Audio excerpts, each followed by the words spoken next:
তুমি কি জানো মানুষ তোমাকে মাত্র 5 সেকেন্ডে জাজ করে? তুমি কিছু বলার আগেই তারা তোমাকে ডিসাইড করে ফেলে তুমি স্মার্ট নাকি স্টুপিড, তুমি কনফিডেন্ট নাকি উইক, তুমি ইম্পর্টেন্ট নাকি ইনভিজিবল। আর সব থেকে স্ক্যারি ব্যাপার কি জানো, তুমি বুঝতেও পারো না কিন্তু মানুষ কনস্ট্যান্টলি তোমাকে অবজার্ভ করে।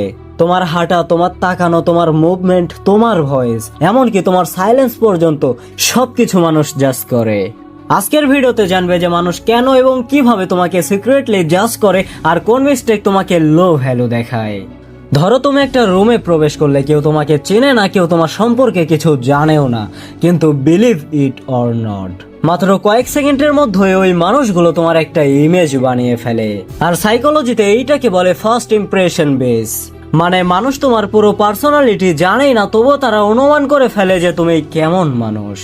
আর সবচেয়ে ডেঞ্জারাস ব্যাপার হলো এই প্রথম ইমপ্রেশন চেঞ্জ করা খুবই কঠিন। একটা ছেলে ছিল যে সবসময় শান্ত থাকতো, সে কারো সাথে বেশি কথা বলতো না, ক্লাসেও চুপচাপ বসে থাকতো।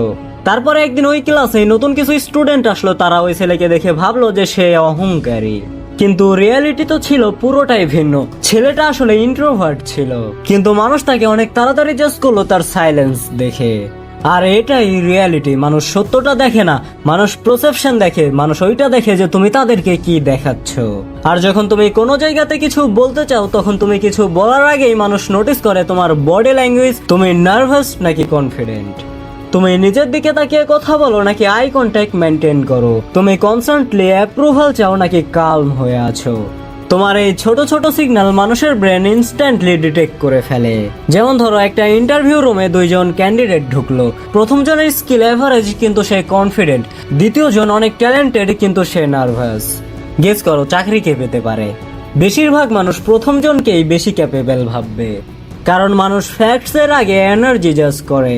আর সব থেকে কঠোর সত্য হলো মানুষ তোমার ইনসিকিউরিটি স্মেল করতে পারে।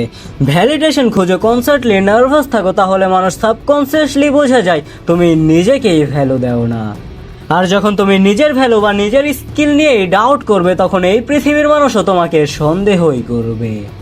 ধরো 10টা ছেলের একটা গ্রুপ, তার ভিতরে একজনকে নিয়ে সবাই জোকস করত, সবাই তাকে নিয়ে ফান করত, কিন্তু সে হাসতো না, কারণ সে এই ভয়টা পেত যদি সে কিছু বলে তাহলে সবাই মিলে হয়তো তাকে গ্রুপ থেকে বের করে দেবে।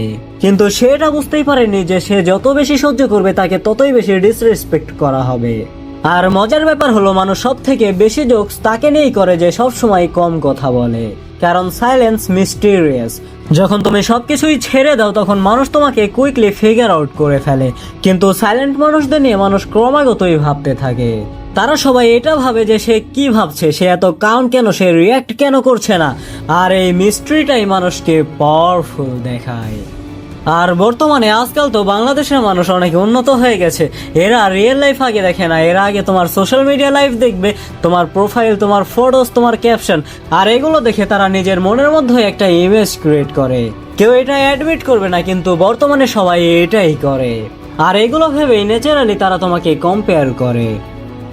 একটা ছেলে রিয়েল লাইফে অনেক ইন্টেলিজেন্ট ছিল, কিন্তু সোশ্যাল মিডিয়ায় সে নিজেকে ডিসপ্যারেট দেখাতো, স্যাড পোস্ট, মানুষের দৃষ্টি আকর্ষণের চেষ্টা, ফেক ফ্লেক্স। ফলে মানুষ তাকে সিরিয়াসলি নিত না, আর সেও এটাই চাইতো যেন মানুষ তাকে গাধা ভাবে আর সে সিক্রেটলি নিজেকে ইমপ্রুভ করতে পারে। এই জন্য তুমি এই জিনিসটা অনেক ভালোভাবে বোঝো, তুমি চাইলেও কখনোই সবাইকে স্যাটিসফাই করতে পারবে না, এই জন্য কেউ না কেউ তোমাকে জাজ করবেই। তাই তুমি তোমার ফোকাসকে চেঞ্জ করো, তোমার পোস্টার, তোমার কনফিডেন্ট, তোমার কমিউনিকেশন, তোমার ডিসিপ্লিন এবং তোমার সাইলেন্স। কারণ রিয়েল কনফিডেন্স এক্সপ্লেন করতে হয় না, মানুষ অটোমেটিকলি ফিল করে। মনে রেখো মানুষ তোমাকে জাজ করবেই, এটা তুমি চাইলেও থামাইতে পারবে না, কিন্তু তুমি এটা ডিসাইড করতে পারো যে তুমি তাদের জাজমেন্টে ভেঙে পড়বে নাকি তুমি নিজের ভ্যালু বিল্ড করবে।